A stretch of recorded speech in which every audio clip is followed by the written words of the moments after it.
The other day, I received the ADA news, and I got a little excited when I read on page 8 the following topic, quote, state associations advocating to help our patients navigate the complex world of dental coverage. And we begin our podcast right there. Welcome, all you wonderful dental podcast listeners, to the My Practice, My Business Dental Podcast Show, where we help dentists profit and thrive with excerpts from the clinical business of dentistry training here at My Practice, My Business. We'll be addressing and answering questions with current trends dentists and their teams face each and every day in their pursuit of this wonderful career we call dentistry. And now, the host of our show, the clinical director at My Practice, My Business, Dr. Rob Thorup. It appears the American Dental Association is producing what they call, quote, a series aimed to help dentists and their dental teams overcome dental insurance obstacles so they can focus on patient care, end of quote. It's called the Dental Insurance Hub. Some of you have seen it, I hope.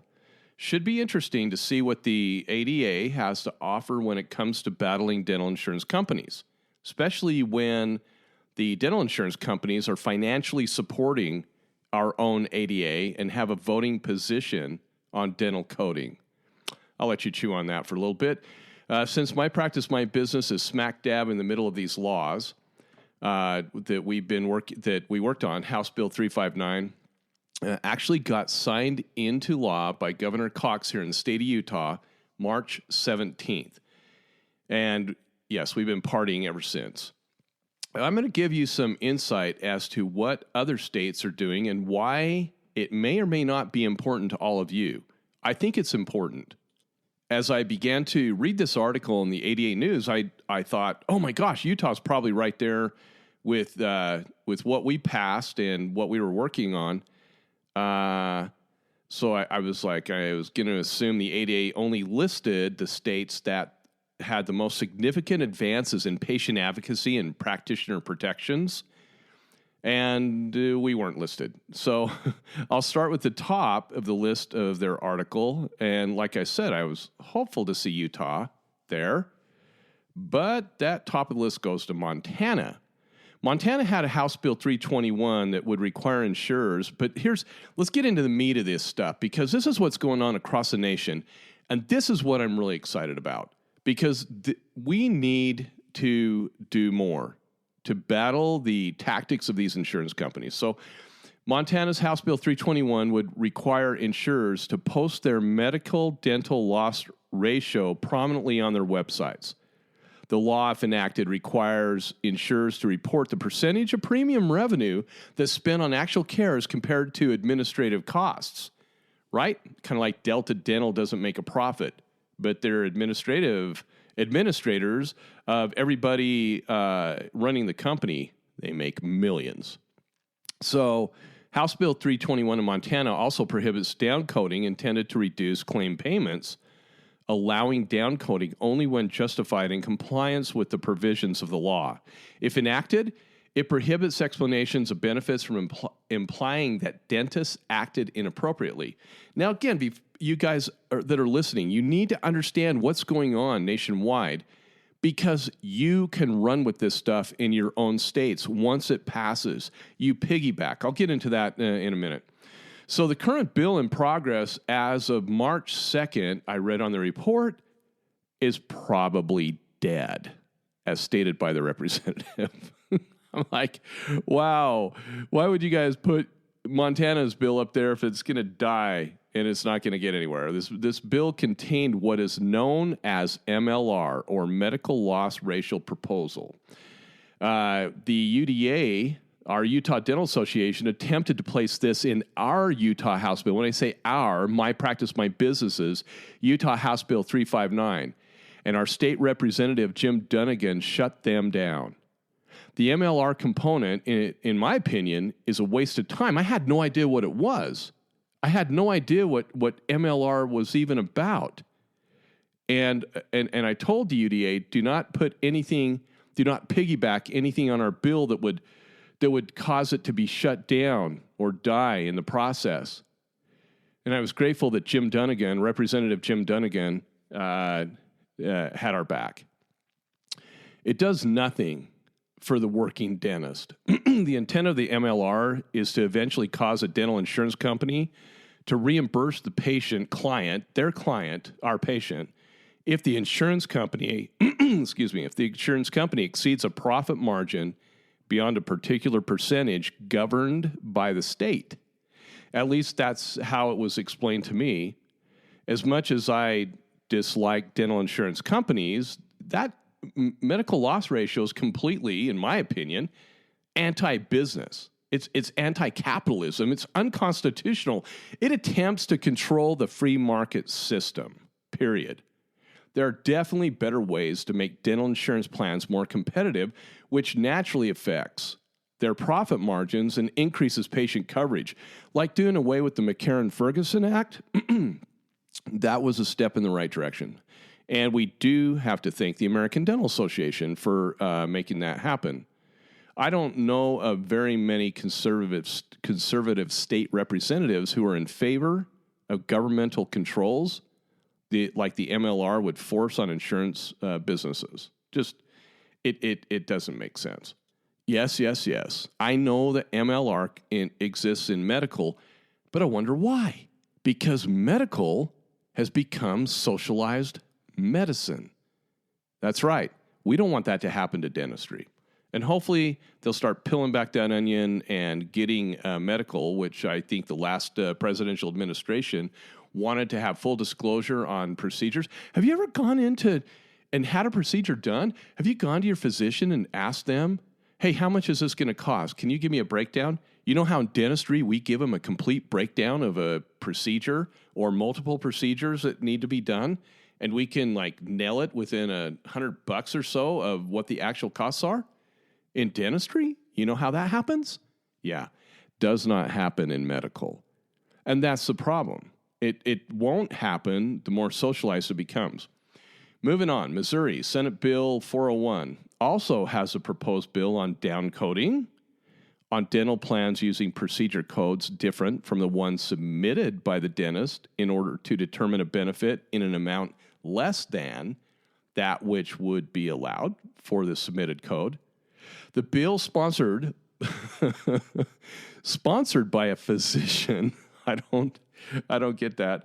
Okay, but I mean, maybe the physician holds the office there, and this is just what the report said. It would have been nice if it said the bill sponsored by a representative who happens to be a physician, but didn't quite give that information. But anyway, sponsored by a physician would create a law that would prohibit insurers from modifying a procedure code on a claim for reimbursement in a way that results in a lower reimbursement amount. This is all similar stuff, right? It specifies how insurers must proceed if more information is needed. It also prohibits explanations of benefits from implying that a claim was inaccurate or inappropriate unless there is clear evidence to the contrary, and prohibits implying that the charge was excessive unless the charge to the patient is greater than the claimant's usual fee or greater than the fee allowed by the patient's health carrier for the service provided. Wow, what a lot of stuff.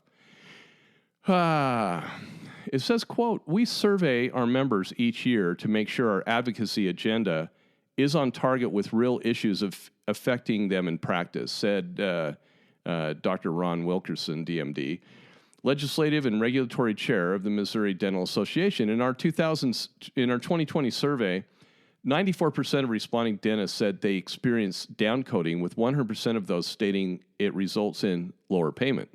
Well, end of quote. That should be common knowledge. I mean, it's like, hello, we know that this is the crap that takes place with downcoding and bundling and non-billable, non-payable. So Dr. Wilkerson said that downcoding forces members and other healthcare providers to write off the difference and absorb the loss, as well as it interferes with the dentist-patient relationship. It says, quote, we hope this legislation will be a positive step to address this growing problem across our state for all healthcare providers.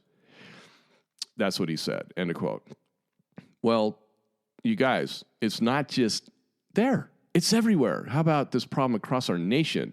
And I'm sure that he would like to add on to that and say, hopefully, if our law gets passed, other states can piggyback off of our law.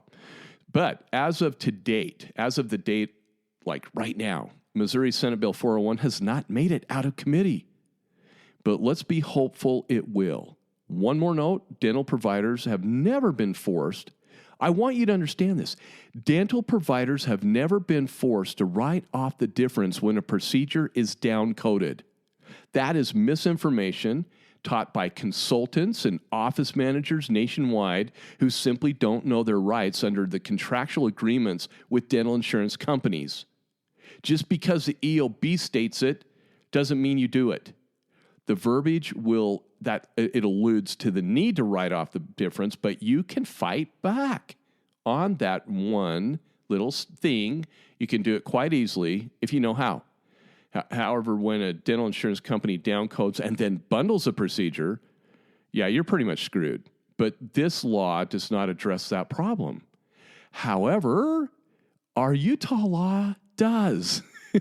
This is what's so cool about Utah, about our bill that Tracy and I worked on and got passed. Another one, in New Jersey, Senate Bill 2853 would prohibit any contract provision that prevents a dentist from charging a covered person for a covered procedure not paid by the dental benefit. The law, if enacted, would prohibit contract provisions saying no payment will be made for a covered service by the dental plan and that the participating dentist may not collect payment from the covered person for the covered service disallowed by the dental plan. Blah, blah, blah, blah.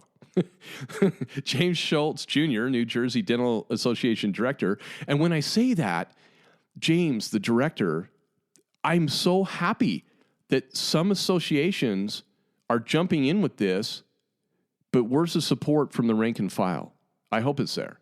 So the New Jersey Dental Association Director of Governmental and Public Affairs said those provisions known as the disallow clause, every time I quote unquote disallow clause, every time I say that, you office managers listening to this podcast, those words just make you cringe, don't they?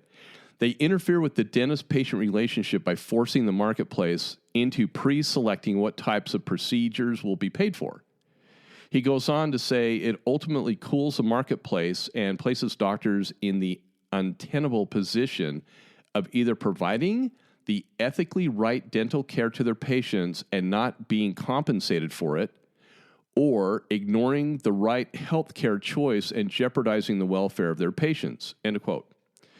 Mr. Schultz goes on to say that Senate Bill 2853 helps Main Street fight back against the financial interests of big business that seek to dictate how we receive healthcare, from who and when, and often in an arbitrary and inconsistent way. So I think what he's trying to say is kind of like what some of you who have been to our House Bill 359 law seminars. I think what he's trying to say is their state is tired of being screwed by the insurance plans and not being able to collect on the services they provide, and they're tired of doing dentistry for free. And this is a way that we can fight back from the inconsistencies of the stupid EOBs and the misinformation that they state. I think that if I'm reading right, okay, so the New Jersey bill has passed the Senate in their state, but it's now in hearings on March 31st with the financial institutions and insurance committees. Good luck. Let's pray for them. They still got a way to go.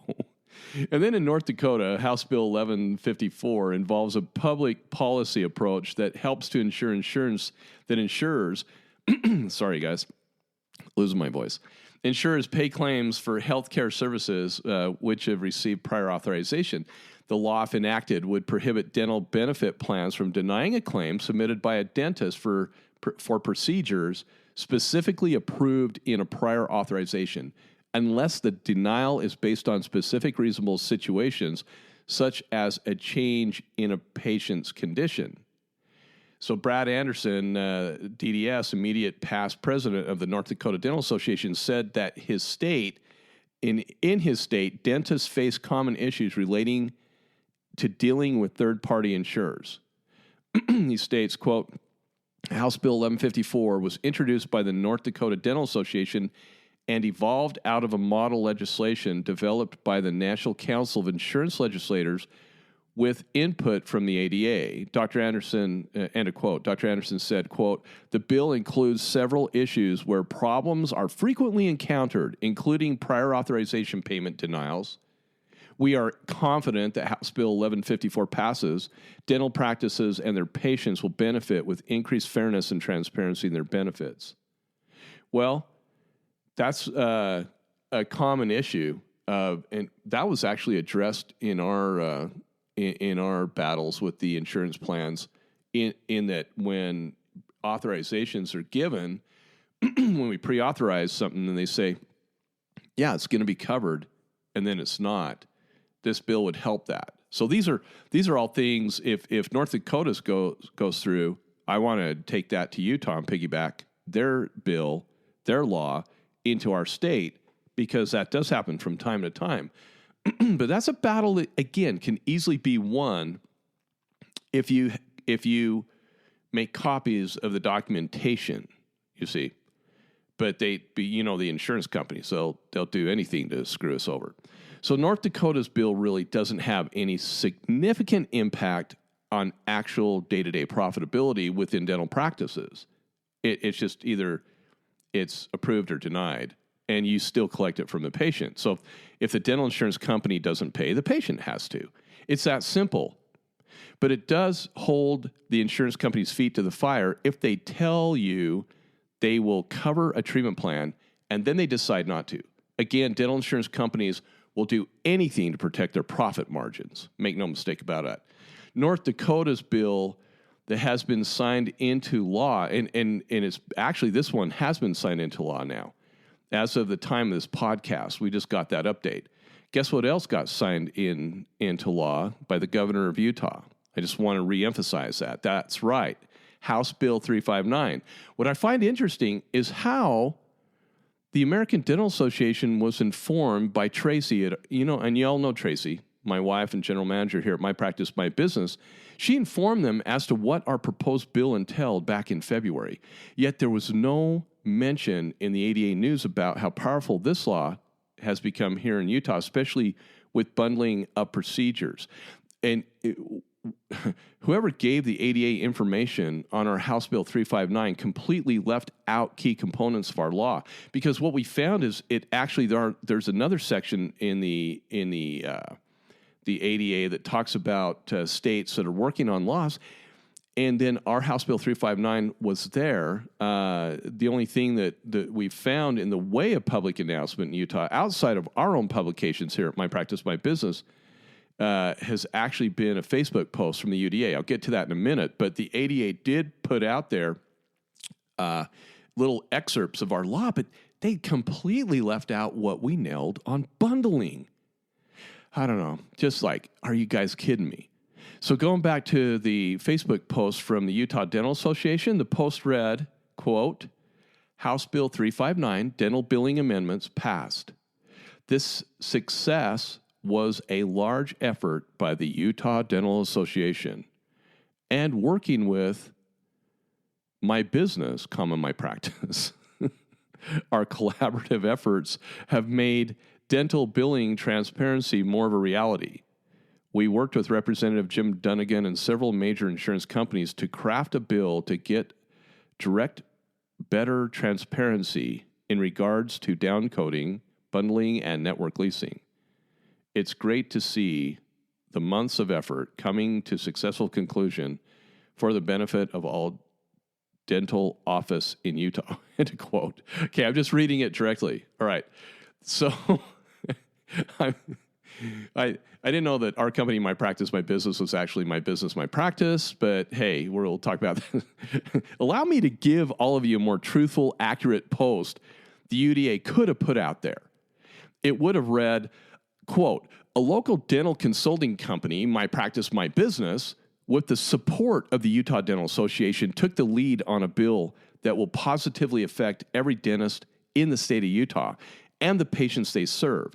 Dr. Rob and Tracy Thorup of My Practice, My Business conducted the investigative research, battled the major insurance players, and presented the final arguments in legislative committee to move this bill forward in the Utah House and Senate, where it overwhelmingly passed.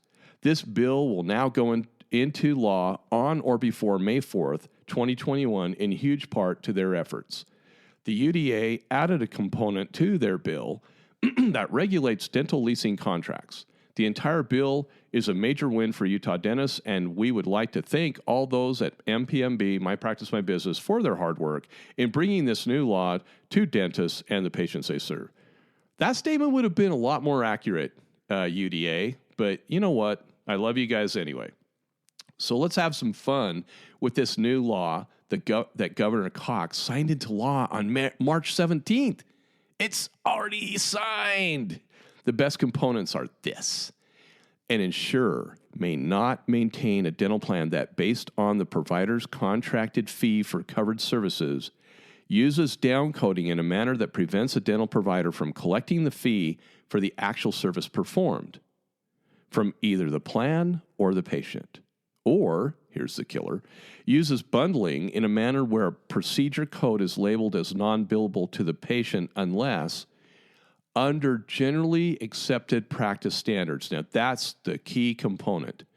Under generally accepted practice standards. Who sets those standards? You and I do. We're the doctors, not the insurance companies. And under generally accepted practice standards, the procedure code is for a procedure that may be provided in conjunction with another procedure. It may be. It doesn't say is mandatory. No. That is powerful.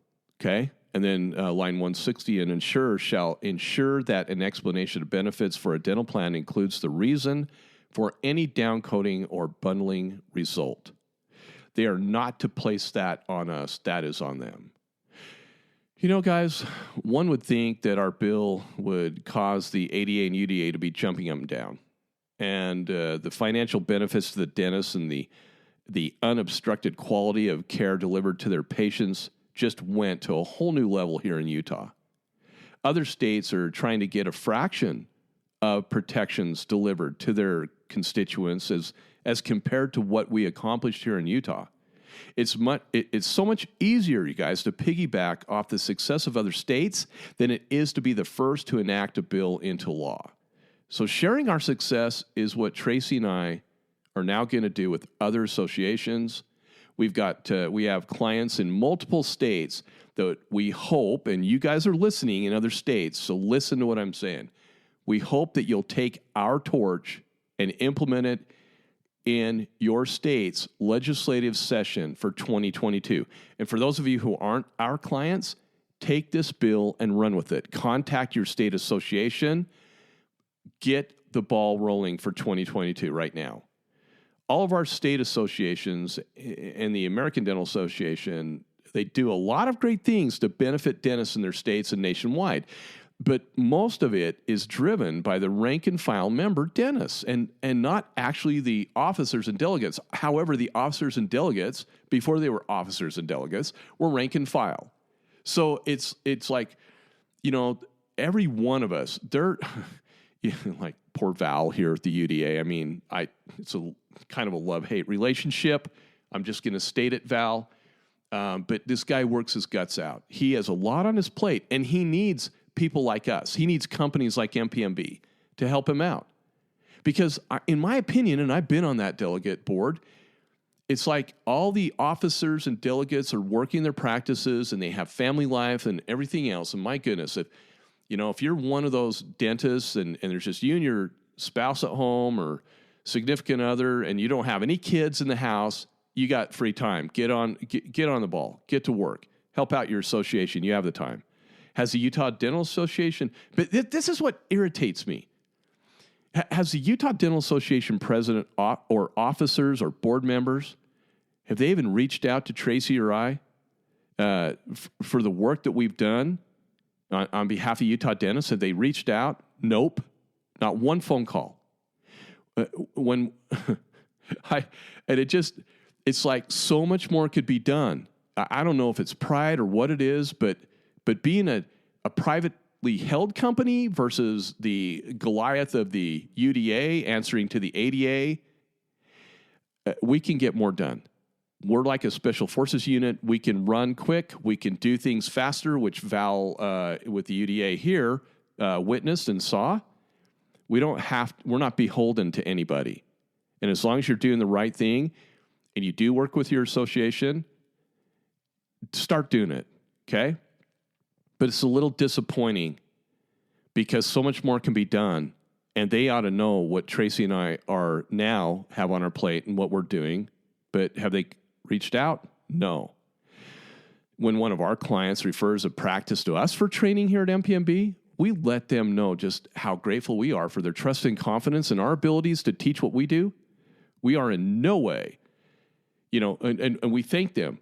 But I want you to understand, we're in no way of looking for a pat on the back. We're looking for a phone call from anyone with the UDA to see what else we can accomplish for Utah dentists and to see what we can do working together. So there you go, UDA. You've been put on notice. For all you guys in the state of Utah, you know the truth, and you know what's going on here. And I don't know why they're not reaching out. Maybe they hate us because we're aggressive. Regardless of the UDA, Tracy and I will continue our aggressive fight for the rights of Utah dentists and all the states where our clients reside. And, and UDA, hopefully maybe next time you can get the name of our company correct on your Facebook post. That would be awesome to know who you're working with, actually. I personally want to thank all the dentists and office managers who have attended our Utah Law Seminar.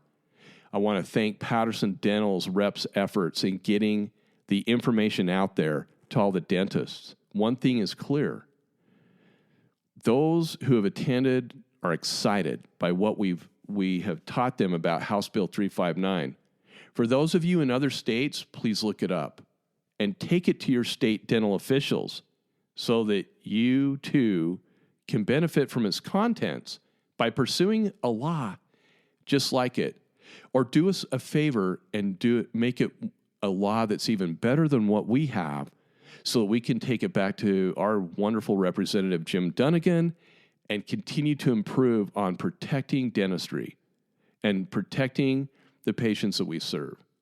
You guys are awesome. I appreciate all of you podcast listeners. I love just giving you guys truth and letting you know what's going on here in our state in Utah.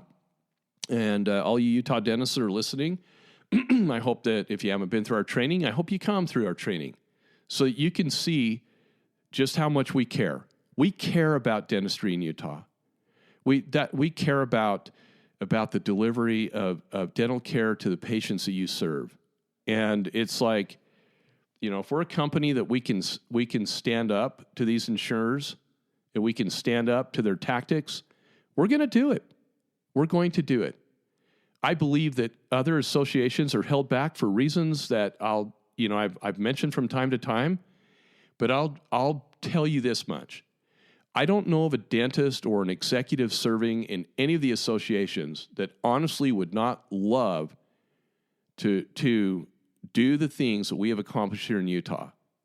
Because I know that deep down inside, they do have our best interests at heart. And I know that they have to follow rules and regulations that come down from the mothership in Chicago. But my practice, my business, we do not. And we can continue to fight this fight and work with our clients and work with dentists that aren't our clients and help out everybody. That's a thought leadership that we all should have. Serving one another, helping one another, regardless of fiduciary interests. We need to just continue to make this a better profession and just do the right thing all the time. Thanks again for being here. Thank you for being with us today. To learn more about our guaranteed, no-risk clinical business of dentistry training that is changing dental practices for the better, just go to our website, mypracticemybusiness.com, and surf our pages for additional information about our company. When you're ready, give us a call and get scheduled for the best training you'll ever experience. Those are the words of our clients, not us. Our mission statement is simple. We increase the net revenue of dental practices with our key methods, tools, and training utilizing everyday need-based dentistry. We believe that there's never been a more important time than now for dentists to know what we know, and that is 1, how to compete with retail America, 2, how to be profitable with dental procedures, especially those performed on patients with dental insurance plans. 3, how to place oral health care at the forefront of patients' discretionary spending. And 4, how to ethically, legally, and morally be paid fairly for the services you provide. All of us here at My Practice, My Business know exactly how to help you implement each of those talking points and more with our key methods, knowledge, and training. Our clients' testimonies say it all. If you enjoy our podcast, please leave us a 5-star review. Thank you for listening, and we hope to see you soon at the My Practice, My Business training facility located in the Salt Lake City, Utah area. If you have any questions, please don't hesitate to call us. Thank you again and have a fantastic day.